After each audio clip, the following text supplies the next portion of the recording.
محمد يا رسول الله يا حبيب الله يا نبي الله محمد.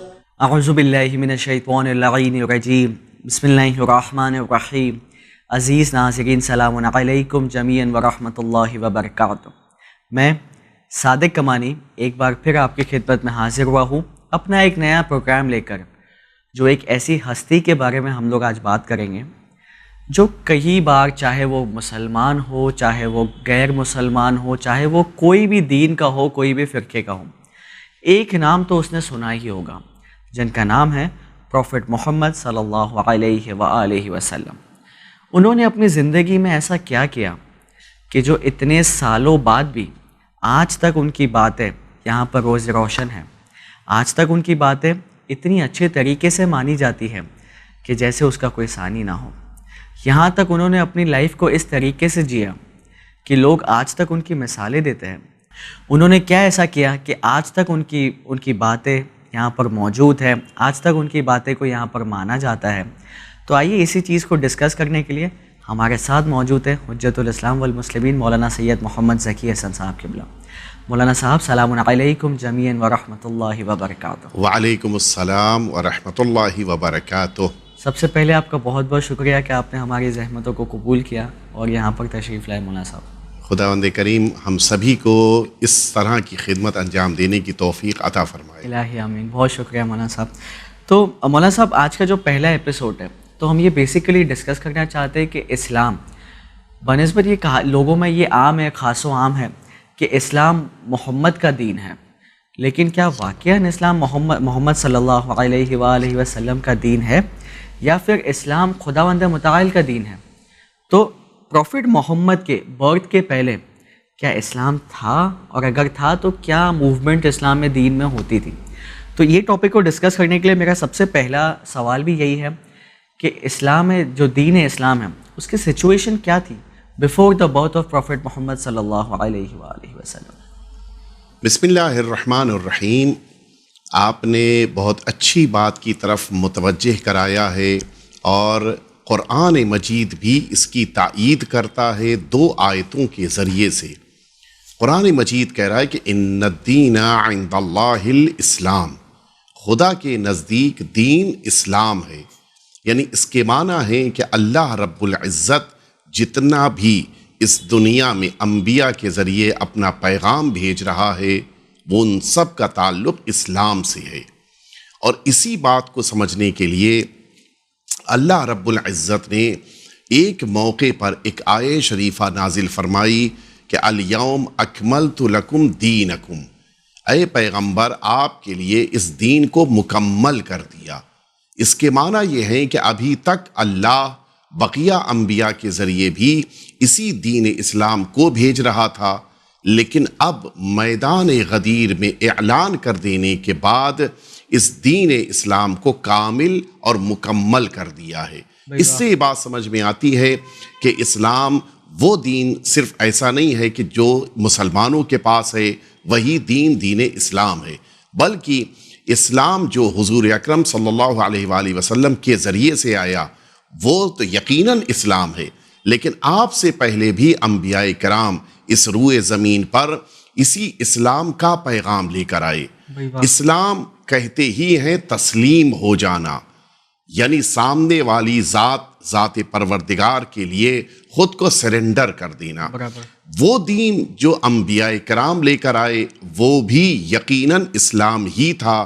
اور اس کے لیے میں عرض کروں کہ جس وقت قرآن مجید نے جناب ابراہیم کا ذکر کیا ہے، جی، جناب ابراہیم وہ ہیں کہ جن کی جنریشن میں آنے والے انبیاء کرام میں جناب موسیٰ ہیں کہ جن کی بنا پر یہ یہودی مذہب آج دنیا میں ہے، اور آپ ہی کی جنریشن میں جناب عیسیٰ صلوات اللہ وسلامہ علیہ ہیں کہ جن کو ماننے والے آج عیسائی شمار ہوتے ہیں، اور آپ ہی کی جنریشن میں حضور ختمی مرتبہ حضرت محمد مصطفیٰ صلی اللہ علیہ وآلہ وسلم ہیں کہ جن کے فالوورز آج کے دور میں مسلمان کہلاتی ہیں.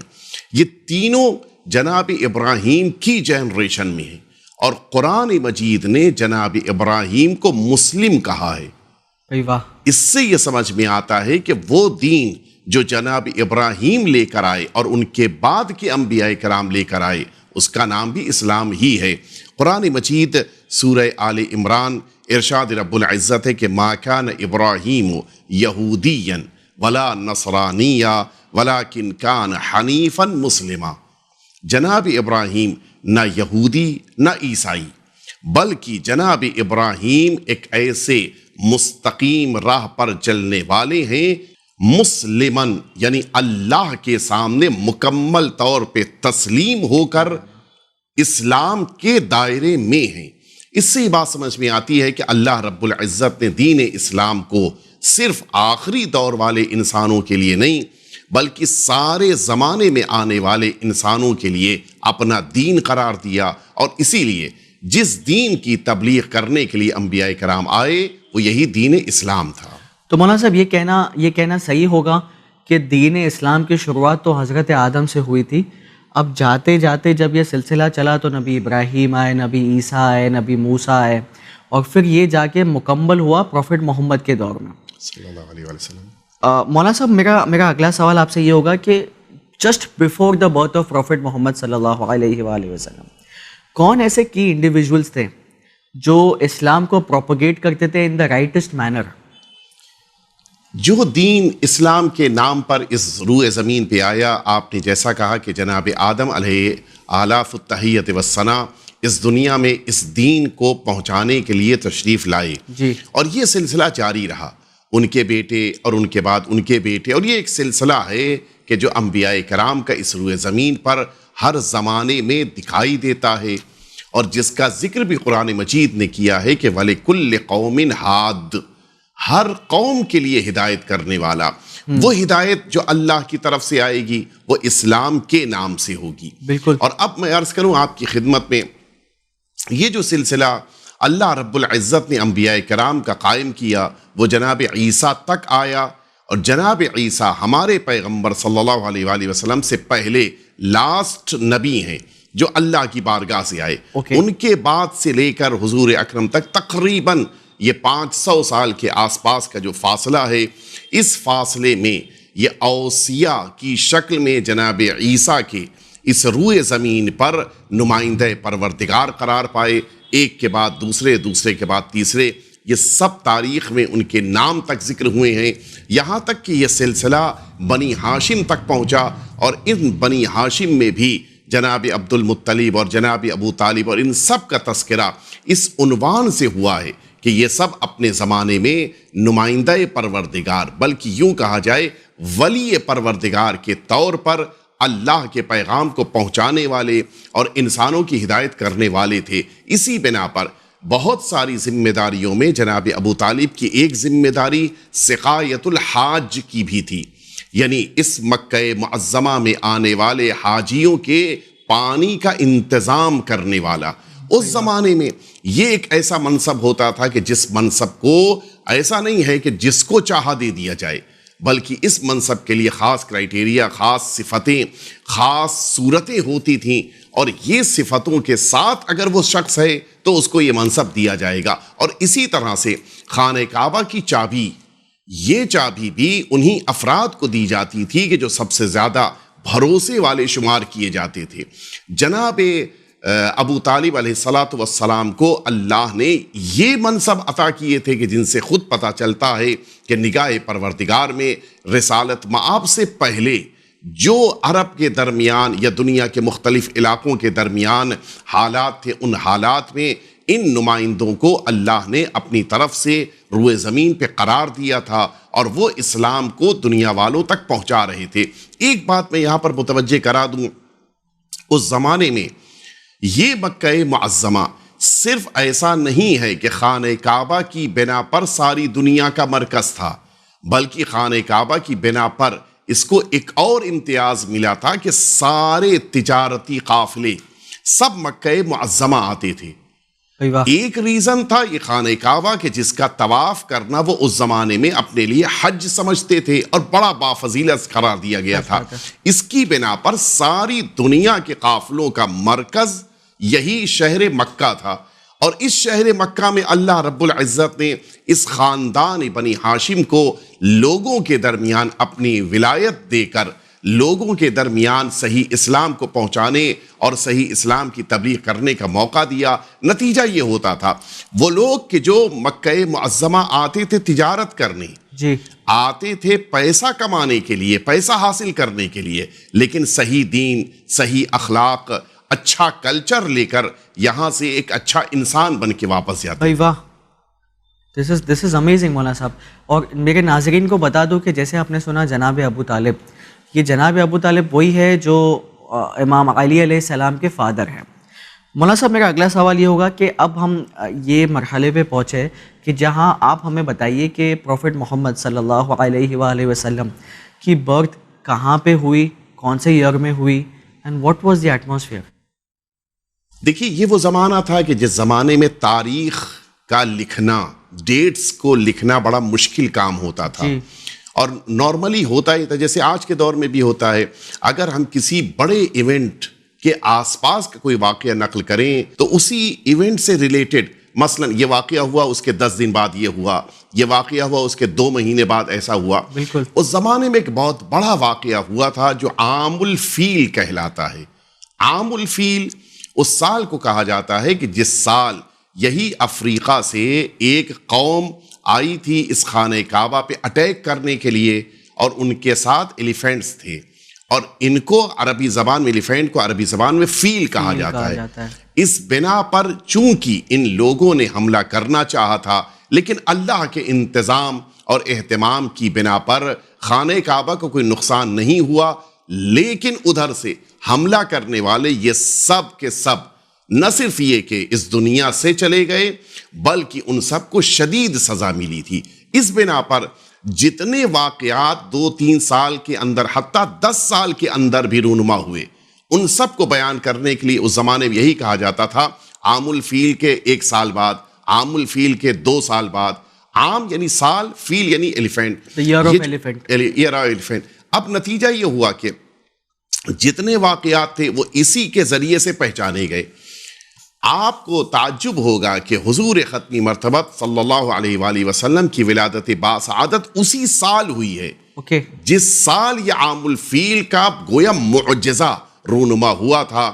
اور اس بنا پر سب نے اپنی تاریخ میں لکھا ہے کہ یہ وہی سیم ایئر تھا کہ جس میں رسالت مآب دنیا میں تشریف لائے.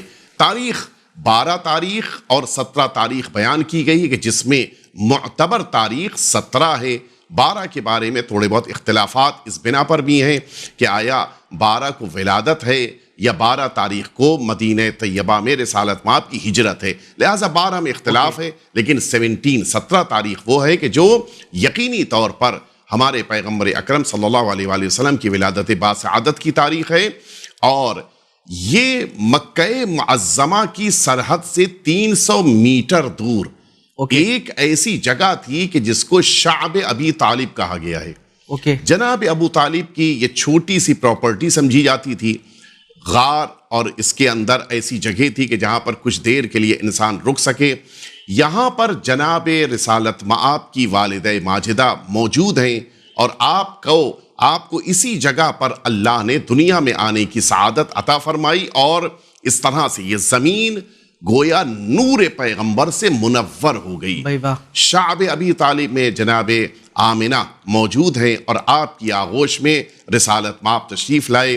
یہ عام الفیل والا سال تھا, اور اسی سال جو تاریخ نے بیان کیا ہے دنیا میں ایسے بہت سے واقعات رونما ہوئے کہ جن سے پتہ چلتا ہے کہ اللہ نے توحید کا پرچم بلند کرنے والے پیغمبر کو بھیجتے ہوئے ان تمام لوگوں کو جو توحید کے خلاف کام کرتے تھے ان سب کو ایک پیغام دیا. مثال کے طور پر یہی ساوا کہ جس کی عبادت کرتے تھے آتش پرست افراد, ان کے لیے جو اس نہر کی بڑی اہمیت تھی وہ سوکھ گئی, پوری نہر خشک ہو گئی کہ جس کی وہ عبادت کرتے تھے, جس کو سمجھتے تھے کہ دنیا کو چلانے میں اس نہر کی اپنی ایک شخصیت, گویا اپنی ایک نہر کا اس کا ایک پارٹ ہے, لیکن اس کو بھی اللہ نے خشک کر دیا.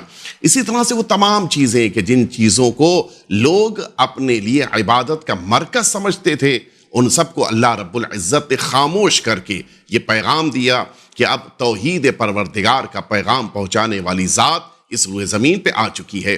جناب عبد المطلب اس موقع پر اپنے اس پوتے کو، چونکہ جناب رسالت مآب کے والد ماجد جناب عبداللہ اس دنیا سے پہلے ہی رخصت ہو چکے تھے، اور جناب رسالت مآب جب دنیا میں آئے ہیں تو آپ آرفن تھے، یتیم تھے، آپ کے والد دنیا میں نہیں تھے، لہٰذا آپ کے دادا نے آپ کو لا کر خانہ کعبہ میں، چونکہ اس زمانے میں طریقہ کار یہ تھا کہ خانہ کعبہ سب سے عظیم عبادت کا مرکز تھا، لہٰذا خانہ کعبہ تک لے کر آپ کے دادا آئے تھے، اور پھر اس طرح سے اس دنیا میں پیغام توحید کو رسالت مآب نے پہنچایا ہے، جس کا پہلا مرحلہ یہ تھا کہ آپ نے خانہ کعبہ میں آ کر پہلی عمر کے پہلے پڑاؤ میں اپنی زیارت کی ہے اور خانہ کعبہ کو اپنی نگاہوں سے دیکھا ہے۔ بھائی واہ، بہت بہت شکریہ مولانا صاحب۔ مولانا صاحب ہمیں یہ بتائیے کہ جیسے ایک انسان دنیا میں آتا ہے، یا مے بی کوئی بھی ایک انڈیویجول جب اس دنیا میں برتھ پلیس جب ان کا برتھ کا واقعہ ہوتا ہے، at the same point of time ان کے پیرنٹس کو یہ ریسپانسبلٹی خدا کی طرف سے ہی ہوتی ہے کہ نا you need to nurture that kid, right? اس بچے کو آپ کو نرچر کرنا ہے، اس بچے کو آپ کو تربیت کرنا ہے۔ تو ہمیں کچھ بتائیے پروفٹ محمد صلی اللہ علیہ وآلہ وسلم کے پیرنٹس کے بارے میں۔ جیسے آپ نے تھوڑا سا گلمسز دیا کہ ان کے والد بیفور ہز برتھ جناب عبداللہ آلریڈی رحلت پا چکے تھے، ان کی مدر تھی جناب عامرہ بنت وہب، رائٹ؟ تو ان کا کیا رول تھا، اور جیسے جناب عبداللہ کی ڈیتھ ہوئی تو وہ کبھی ہوئی، کس لحاظ سے ہوئی اینڈ آل دیٹ، تھوڑا سا ڈیٹیلز ہمیں بتائیے ان کے پیرنٹس کے بارے میں۔ جناب رسالت مآب کے والد ماجد، جیسا میں نے عرض کیا کہ آپ سفر شام پہ تشریف لے گئے تھے اور راستے ہی میں آپ کا انتقال ہو گیا، اور ابھی رسالت مآب اپنی ماں کے شکم میں تھے۔ اوکے۔ اور جس موقع کے اوپر آپ اس دنیا میں تشریف لائے، والد دنیا میں نہیں تھے، اور آپ اپنی ماں کی آغوش میں تشریف لائے، اور ماں نے آپ کو اپنی آغوش میں تقریباً 6 سال تک رکھا۔ اوکے۔ یہ بیٹا جو اپنی ماں سے اتنا زیادہ وابستہ، البتہ بعض روایتوں میں 4 سال کا بھی ذکر ہے، لیکن 6 سال زیادہ قدر متیقن ہے، یہ 6 سال تک اپنی والدہ کے ساتھ رہنے کے بعد رسالت مآب کو ایک اور صدمہ، وہ صدمہ یہ ہوا کہ آپ کی والدہ ماجدہ بھی دنیا سے رخصت ہو گئیں۔ ابھی تک یہ اپنی والدہ کے زیر سایہ تھے، لیکن اب والدہ کے بھی دنیا سے اٹھ جانے کے بعد آپ کو آپ کے دادا نے اپنی آغوش میں لیا، اور اب دادا جناب عبد المطلب کی آغوش میں آپ پروان چڑھ رہے ہیں۔ لیکن جیسے ہی عمر کا 8واں پڑاؤ آیا، یہ دادا بھی دنیا سے رخصت ہو گئے۔ اللہ اکبر۔ والد ولادت سے پہلے دنیا سے رخصت ہو گئے، والدہ ولادت کے 6 سال کے بعد دنیا سے رخصت ہو گئیں، دادا 8 سال کے بعد رخصت ہو گئے۔ اور یہی وہ عمر ہوتی ہے 8 سال کے بعد کہ جس موقع پر ایک بچے کو زیادہ اس سپورٹ کی ضرورت ہوتی ہے کہ جو پیرنٹس کی طرف سے یا ان افراد کی طرف سے جو فیملی ممبرز ہوں۔ ایسے موقع پر جناب رسالت مآب کی پرورش کی ذمہ داری جناب ابو طالب نے لی، اور اب جناب ابو طالب کے گھر میں رسالت مآب نے زندگی گزارنی شروع کی۔ جناب ابو طالب اور جناب ابو طالب کی زوجہ جناب فاطمہ، ان دونوں نے رسالت مآب کو اس طرح سے کہ جیسے گویا خود کا بیٹا ہو اپنے گھر میں رکھا، بلکہ ایک لفظ بڑھ کر کہوں، اپنے بیٹوں سے زیادہ جناب رسالت مآب کا خیال رکھا۔ میں اس لیے جملہ کہہ رہا ہوں کہ جناب ابو طالب اتنی عظیم ذمہ داریاں ہونے کے باوجود کبھی کبھی ایسا بھی ہوا کہ جناب ابو طالب کے گھر میں کھانے کا انتظام نہیں ہو پایا۔ جو غذا ملی جناب فاطمہ نے اپنے بیٹوں کو نہیں کھلائی، بلکہ جناب عبداللہ کے یتیم بیٹے کو وہ غذا کھلائی۔ حتیٰ جناب ابو طالب کا عالم یہ تھا کہ کبھی کبھی ایسا ہوتا تھا کہ خوف ہے، خطرہ ہے، دشمنوں کے حملے سے بچنا ہے، ایسے موقع پر اپنے بیٹوں کے بستر پر جناب رسالت مآب کو لٹایا، اور جناب رسالت مآب کے بیٹوں پر اس بیٹے کو لٹاتے تھے کہ جو بظاہر سب سے زیادہ چہیتا بیٹا ہوتا تھا۔ اس طرح سے بستر، تاکہ اگر کوئی حملہ کرے جناب عبداللہ کے بیٹے پر یعنی رسالت مآب پر، تو جناب ابو طالب کا بیٹا قتل ہو جائے، رسول اللہ بچ جائیں۔ اتنی احتیاط ہو رہی ہے، اتنا خیال رکھا جا رہا ہے۔ ایسے ماحول میں ایک خاص چیز جو ہوتی ہے، ہم لوگ جس پر بڑی توجہ دیتے ہیں کہ ماں باپ نے بچے کو کیا سکھایا، بالکل، لیکن یہاں پر ایک اور ریئلٹی ہے۔ ماں باپ نے ان بچوں کو یا پرورش کرنے والوں نے اپنے ان بچوں کو جو سکھایا ہے اس میں ایک بڑی اہم بات یہ ہے کہ جناب رسالت مآب کی پرورش کے ساتھ ساتھ جناب ابو طالب اپنی زوجہ کے ساتھ اپنے بچوں کو یہ سکھا رہے ہیں کہ تمہیں جناب رسالت مآب کا اتنا زیادہ خیال کرنا ہے بھائی واہ، کہ اگر خود کو بھی قربان کرنا پڑ جائے تو تم قربان ہو جانا، لیکن رسول اللہ کی زندگی بچا لینا۔ اور اسی لیے اگر آپ غور کریں، رسالت مآب نے بھی چونکہ ان دونوں نے اتنی محبت کا ثبوت دیا، اپنے بچوں کو نہ کھلا کر رسالت مآب کو کھلا رہے ہیں، اپنے بچوں کی زندگیوں کو قربان کر رہے ہیں جناب رسالت مآب پہ۔ رسالت مآب نے بھی بہت محبت کا اظہار کیا اپنے چچا جناب ابو طالب کے لیے اور اپنی چچی جناب فاطمہ کے لیے۔ ان دونوں کو بڑی محبت، بڑی عزت اور بڑا وقار کے ساتھ دیکھا رسالت مآب نے۔ وجہ صرف یہی ہے، انہوں نے بچپن میں بہت خیال کیا، بہت ہی زیادہ جناب رسالت۔ حتیٰ جناب ابو طالب کا عالم یہ تھا کہ کہیں جاتے تھے تو چونکہ اس زمانے میں ہوتا تھا کہ انسان کہیں جا رہا ہے سفر پہ تو اپنے کسی ایک بیٹے کو ساتھ میں لے لیا، بقیہ بچوں کو مثلا اپنی زوجہ کے حوالے کر دیا۔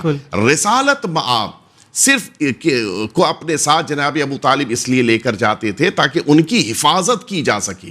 اوکے، لوگ اپنے سپورٹ کے لیے بچوں کو ساتھ میں لے کر آتے ہیں، جناب ابو طالب رسالت مآب کی زندگی بچانے کے لیے انہیں ساتھ میں رکھتے تھے، اس لیے کہ جناب ابو طالب کا احترام تھا پورے عرب میں، اور آپ کی شجاعت کا چرچا تھا۔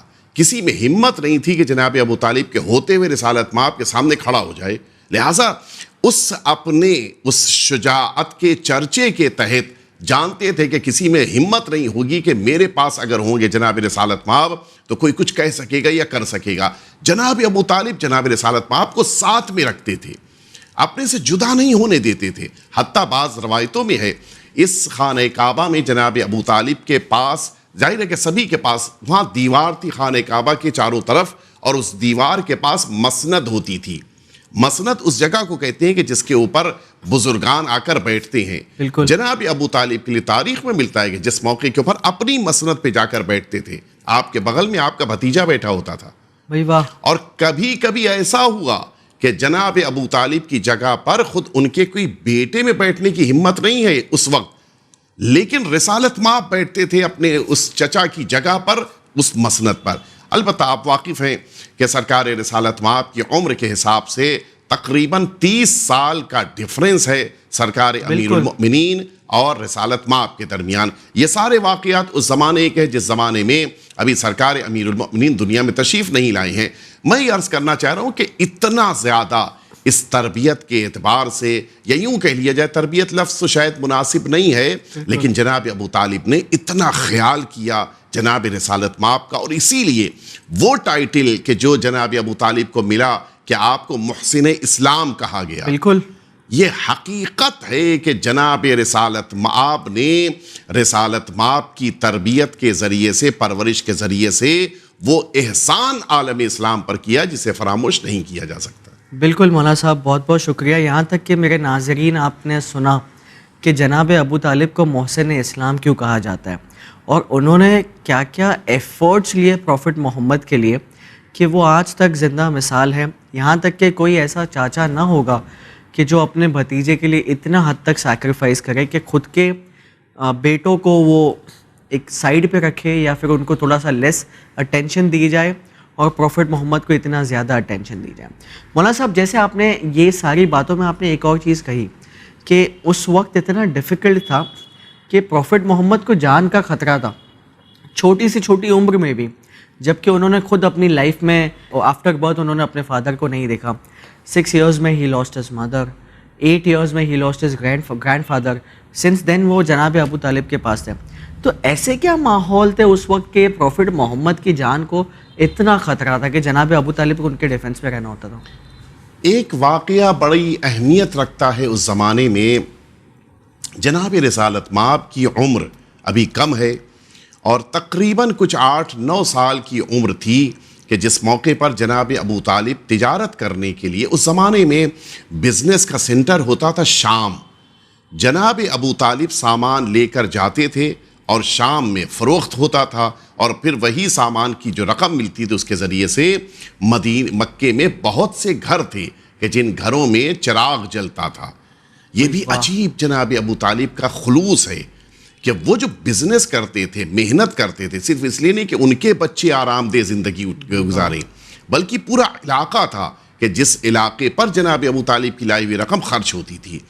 جناب ابو طالب سفر پہ نکل رہے ہیں، شام جانا ہے تجارت کرنے، اور اب ظاہر ہے کہ سب سے زیادہ چاہتے ہیں جس کو وہ جناب رسالت مآب ہیں، بالکل مکے میں چھوڑ دیں تو پھر مشکل ہو سکتی ہے، لہٰذا محبت کا تقاضا یہ تھا کہ آپ جناب رسالت مآب کو لے کر نکلے۔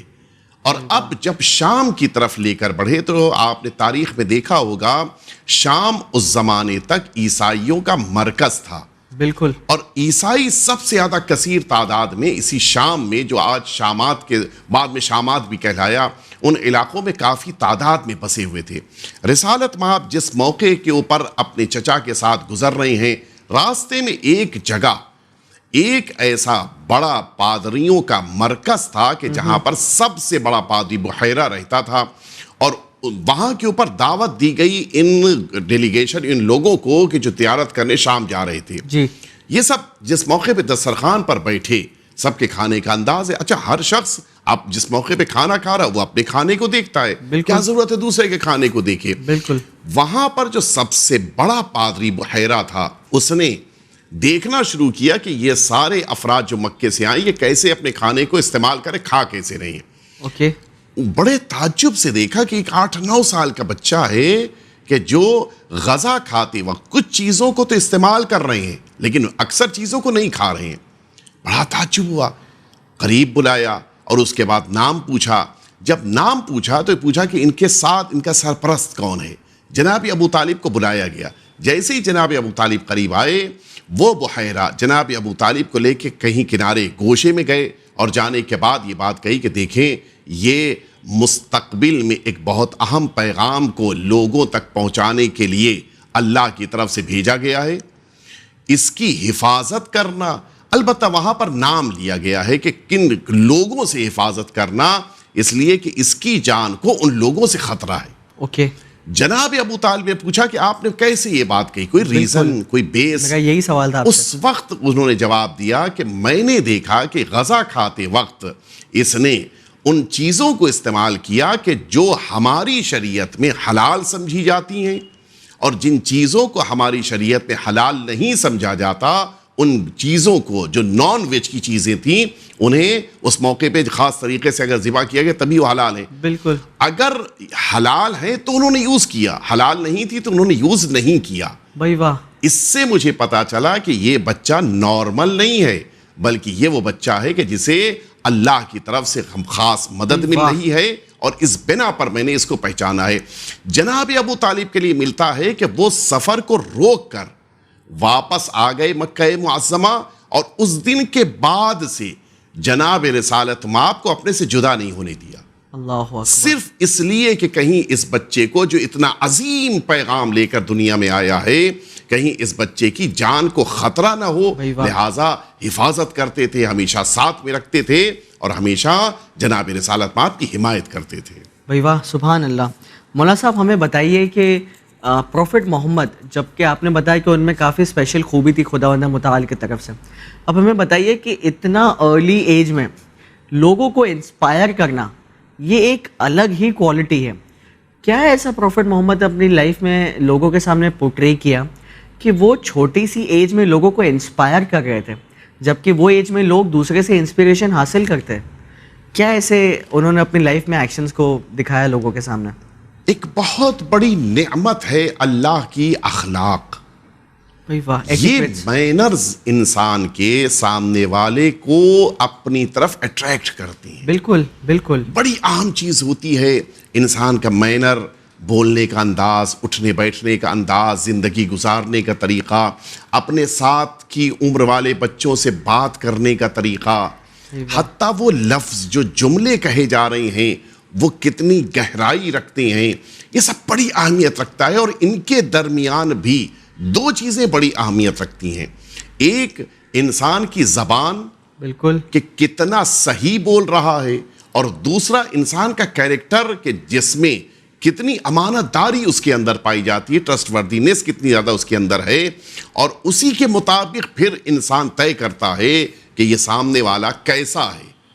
بہت اچھا ہے لیکن زبان اچھی نہیں ہے, نتیجہ یہ ہوگا کہ اگر وہ جھوٹ کو سچ, سچ کو جھوٹ بنا رہا ہے, بہت کچھ ہو جائے لیکن آپ اس پہ بھروسہ نہیں کر سکتے. بالکل ٹھیک وہی صورتحال انسان کی امانت داری کی بھی ہے. آپ نے اگر کسی کو مثال کے طور پہ کوئی شے رکھنے کے لیے کہا ہے, اس نے ذرا سا بھی اس میں ادھر ادھر کیا, امانت داری پہ اثر پڑا, آپ نیکسٹ ٹائم اس کے پاس آئیں گے نہیں. حضور اکرم کی حیات طیبہ کا جو بچپن سے ہی سب سے زیادہ لوگوں کو اٹریکٹ کرنے والی شے رسول اللہ کے اندر تھی, وہ آپ کا سچ بولنا اور آپ کی امانت داری تھی. اللہ اکبر. لوگ آپ کے قریب آتے تھے, لوگوں کے دلوں کو آپ نے جیت لیا تھا. یعنی تعجب ہوگا, میں نے جب دیکھا کہ بعض اوقات جب کہا جاتا تھا تم سچ بول رہے ہو, تمہارے پاس کوئی ثبوت, تو وہ رسول اللہ کی قسم کھاتا تھا کہ میں سچ بول رہا ہوں. اللہ اکبر. اتنا بھروسہ پیدا ہو گیا تھا اس کم سنی میں لوگوں کے درمیان, سب جانتے تھے کہ کچھ بھی ہو سکتا ہے لیکن آپ جھوٹ نہیں بول سکتے. لوگوں کو بھروسہ اتنا زیادہ تھا کہ دنیا میں لوگ چیٹنگ کر سکتے ہیں لیکن جناب عبداللہ کے بیٹے رسالت مآب چیٹنگ نہیں کر سکتے, دھوکہ نہیں دے سکتے. یہی نتیجہ تھا کہ آپ کو میں عرض کروں, بچپن سے ذرا سا آگے بڑھ کر میں عرض کروں, اس زمانے میں ایک بہت بڑا میٹر ہوتا تھا مال کو سنبھال کر رکھنے کا. بالکل بہت بڑا, چونکہ بینک تو ہوتا نہیں تھا. بالکل سچ بات ہے. انسان آتے تھے مکہ معظمہ تجارت کرتے تھے, واپس جا رہے ہیں, تو اب یہ مال یا اپنا سامان کس کے پاس رکھیں, یا حتیٰ خود مکے کے رہنے والے آپس میں جھگڑا ہو گیا, مال میں مثال کے طور کے اوپر کس کے پاس رکھا جائے. یا کبھی کبھی ایسا ہوتا تھا ایک باپ دنیا سے جا رہا ہے, بچے چھوٹے چھوٹے ہیں, وہ کسی کے پاس اپنا مال رکھ کے جانا چاہتا ہے کہ میں مر جاؤں تو وہ مال کی حفاظت کرے, جب بچے بڑے ہو جائیں تو اس مال کو وہ امانت والا انسان اس کو واپس کر دے میرے بچوں کو. یا ایک اور میٹر تھا اس زمانے کا, یہ مہر کا مسئلہ, جی, کہ زوجہ کو مہر شوہر دے گا, لیکن اگر دے دے گا تو ہو سکتا ہے کہ آج ضرورت نہیں ہے, وہ کہیں مس یوز کر دے, ہو سکتا ہے کہ غائب ہو جائے, لہٰذا کسی امانت دار کے پاس رکھا جاتا تھا. ان سارے کاموں میں پورے مکے میں اگر کسی پر بھروسہ تھا تو رسالت مآب پہ بھروسہ تھا. ابھی اسلام کا پیغام نہیں پہنچایا, لیکن سارے مکے والے, حتیٰ مکے کے باہر سے آنے والے, اپنا مال اور اپنا سامان رکھاتے تھے تو رسول اللہ کے پاس. آپ رکھیے, 2 مہینے بعد ہم واپس آئیں گے, آپ سے لے لیں گے. آپ رکھیے, 1 سال بعد ہم واپس اگلے سال حج میں آئیں گے, آپ سے لے لیں گے. اتنا بھروسہ تھا لوگوں کو. اور اسی لیے میں عرض کروں آپ کی خدمت میں کہ رسول اللہ نے بھی سب کچھ ہونے کے باوجود آخری عمر تک صداقت اور امانت داری کا اتنا خیال کیا ہے.